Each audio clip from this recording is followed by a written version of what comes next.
Hello my dear students, I am Swapna Shaji, Assistant Professor, Department of Commerce, Self, Nirmala College, Muvattupuzha. അപ്പോൾ നമ്മൾ ഇന്ന് discuss ചെയ്യാനായിട്ട് പോകുന്നത് marginal costing and decision making ആണ്. അതിലെ profit planning എന്താണെന്നുള്ളതും illustration 13 അതാണ് നമ്മൾ ഡിസ്കസ് ചെയ്യാനായിട്ട് പോകുന്നത്. അപ്പോൾ എന്താണ് profit planning? Since all business activities concentrate on making profit, profit planning is an important function of marginal costing. നമുക്കറിയാം എല്ലാ ബിസിനസ്സും ലാഭം ഉണ്ടാക്കുക എന്നുള്ള ഒറ്റ ഉദ്ദേശത്തോടു കൂടിയാണല്ലോ മുന്നോട്ട് പോകുന്നത്. If the selling price and variable cost per unit are known, നമുക്ക് സെല്ലിംഗ് പ്രൈസും വേരിയബിൾ കോസ്റ്റ് പെർ യൂണിറ്റും അറിയാമെങ്കിൽ marginal costing will help the management in ascertaining desired amount of profit. അപ്പോൾ ഈ മാർജിനൽ കോസ്റ്റിംഗ് ടെക്നിക്ക് ഉപയോഗിച്ചുകൊണ്ട് നമുക്ക് ഏകദേശം എത്ര പ്രോഫിറ്റ് ഉണ്ടാക്കാൻ പറ്റും, ലാഭമാണോ നഷ്ടമാണോ എന്നൊക്കെ കണ്ടെത്താനായിട്ട് സാധിക്കും. അപ്പോൾ നമുക്ക് ഇല്ലുസ്ട്രേഷൻ 13 വരാം. Two business, AB Limited and CD Limited sell the same type of product in same type of market. AB എന്ന് പറഞ്ഞ കമ്പനിയും CD എന്ന് പറഞ്ഞ കമ്പനിയും ഒരേ മാർക്കറ്റിൽ ഒരേ ടൈപ്പ് ഓഫ് പ്രോഡക്റ്റ് വിൽക്കുന്നു. Their budgeted profit and loss account for the coming year as follows. അവരുടെ ഫ്യൂച്ചറിലെ പ്രോഫിറ്റ് ആൻഡ് ലോസ് അക്കൗണ്ട് നമുക്ക് തന്നിട്ടുണ്ട്. രണ്ട് കമ്പനിയുടെയും സെയിൽസ് ഉണ്ട്, വേരിയബിൾ കോസ്റ്റ് ഉണ്ട്, കോൺട്രിബ്യൂഷൻ ഉണ്ട്, ഫിക്സഡ് കോസ്റ്റും ഉണ്ട്, പ്രോഫിറ്റും ഉണ്ട്. നമ്മളോട് കണ്ടുപിടിക്കാൻ പറഞ്ഞേക്കുന്നത് you are required to calculate break-even point of each business. ഓരോ ബിസിനസ്സിൻ്റെയും break-even point കണ്ടുപിടിക്കാൻ പറഞ്ഞിട്ടുണ്ട്. Calculate the sales volume of each business to earn profit 5,000. 5,000 രൂപ ലാഭം കിട്ടണമെങ്കിൽ ഓരോ ബിസിനസ്സും എത്ര സെയിൽസ് നടത്തണം എന്ന് ചോദിച്ചിട്ടുണ്ട്. Calculate margin of safety of each business at a profit of 10,000. 10,000 ആണ് പ്രോഫിറ്റ് എങ്കിൽ എന്താണ് നമ്മുടെ മാർജിൻ ഓഫ് സേഫ്റ്റി എന്ന് ചോദിച്ചിട്ടുണ്ട്. State which business is likely to earn great profit in condition of heavy demand for the product.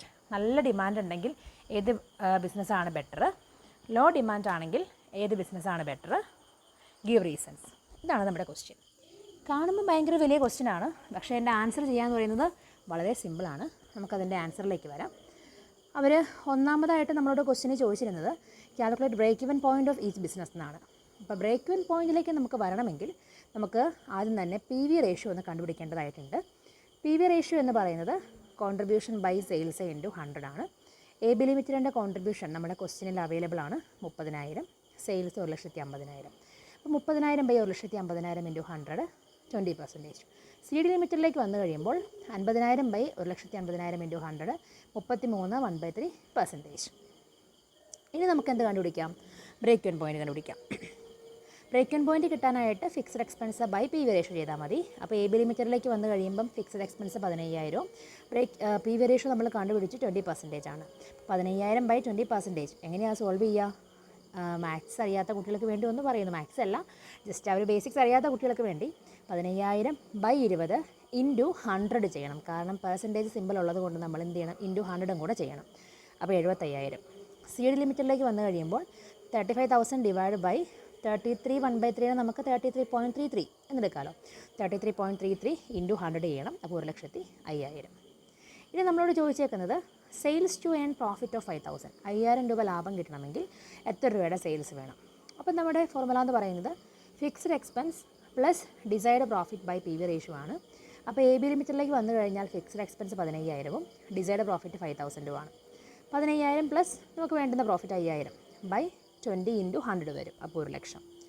C D limited ആണെങ്കിൽ fixed expense 30,000 ആണ്, plus നമുക്ക് ആവശ്യമുള്ള profit 5,000 divide by 33.33 into 100 1,20,000.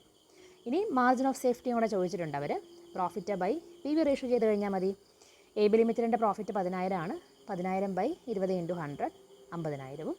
C D ലിമിറ്റഡിൻ്റെ കേസിൽ 10,000 divide by 33.33 into 100 30,000. നമ്മൾ ആ 10,000 എടുക്കാനുള്ള കാരണം profit 10,000 ആണെങ്കിൽ എന്നൊരു കണ്ടീഷൻ ക്വസ്റ്റിനിൽ പറഞ്ഞിട്ടുണ്ട്. അതുകൊണ്ടാണ് നമ്മൾ രണ്ട് ബിസിനസ്സിൻ്റെ കേസിലും 10,000 എടുത്തിരിക്കുന്നത്. ഇനി നമ്മളോട് ക്വസ്റ്റിനെ ചോദിച്ചിരുന്നു ഹെവി ഡിമാൻഡ് ഉണ്ടെങ്കിൽ ഏത് പ്രോഡക്റ്റാണ് നല്ലത്, ലോ ഡിമാൻഡ് ഉണ്ടെങ്കിൽ ഏത് പ്രോഡക്റ്റാണ് നല്ലത്. നമ്മൾ ഹെവി ഡിമാൻഡിൻ്റെ കേസിൽ പി വി റേഷ്യോ വേണം നമ്മൾ പരിഗണിക്കാനായിട്ട്. A concern with large P V ratio നമ്മൾ എടുക്കണം. അപ്പോൾ ഇവിടെ പി വി റേഷ്യോ നമുക്ക് നോക്കിയാൽ മനസ്സിലാകും 1:20 1:33.13 ആണ്. അതുകൊണ്ട് തന്നെ സി ഡി ആണ് ബെറ്റർ. ഇനി ലോ ഡിമാൻഡിൻ്റെ കേസിൽ ലോ ബ്രേക്ക് ഇവൻ പോയിൻ്റ് ഉള്ളതാണ് ബെറ്റർ. കാരണം ബ്രേക്ക് ഇവൻ പോയിൻ്റ് എന്ന് വെച്ചാൽ നോ പ്രോഫിറ്റ് നോ ലോസ് ആണല്ലോ. എത്ര കുറഞ്ഞ പ്രൊഡക്ഷൻ കൊണ്ട് നമുക്ക് ലാഭവും നഷ്ടവും ഇല്ലാതെ എത്തിക്കാം, അതാണ് നമ്മൾ നോക്കേണ്ടത്. അപ്പോൾ അങ്ങനെ വന്നു കഴിയുമ്പോൾ അത് എ ബി ലിമിറ്റഡാണ്. അപ്പോൾ അവരാണ് ബെറ്റർ. അപ്പോൾ ഇത്രയേ ഉള്ളൂ ഈ ഒരു ചോദ്യം. സിമ്പിളാണ്, നിങ്ങൾക്ക് മനസ്സിലായെന്ന് വിചാരിക്കുന്നു. ഡൗട്ട് ഉണ്ടെങ്കിൽ വീഡിയോയ്ക്ക് താഴെ കമൻറ്റ് ചെയ്യുക. കുറച്ച് കുട്ടികളെ ക്യാപിറ്റൽ ഗെയിൻസിൻ്റെ വീഡിയോയും ക്ലബിങ് ഓഫ് ഇൻകോ ഒക്കെ ചെയ്യാവോ എന്ന് ചോദിക്കുന്നുണ്ട്. സമയം കിട്ടുന്നതനുസരിച്ച് ആ വീഡിയോസും കൂടെ മാക്സിമം ചെയ്യാൻ ട്രൈ ചെയ്യുന്നതാണ്. അപ്പോൾ കീപ് വാച്ചിങ്. Thank you.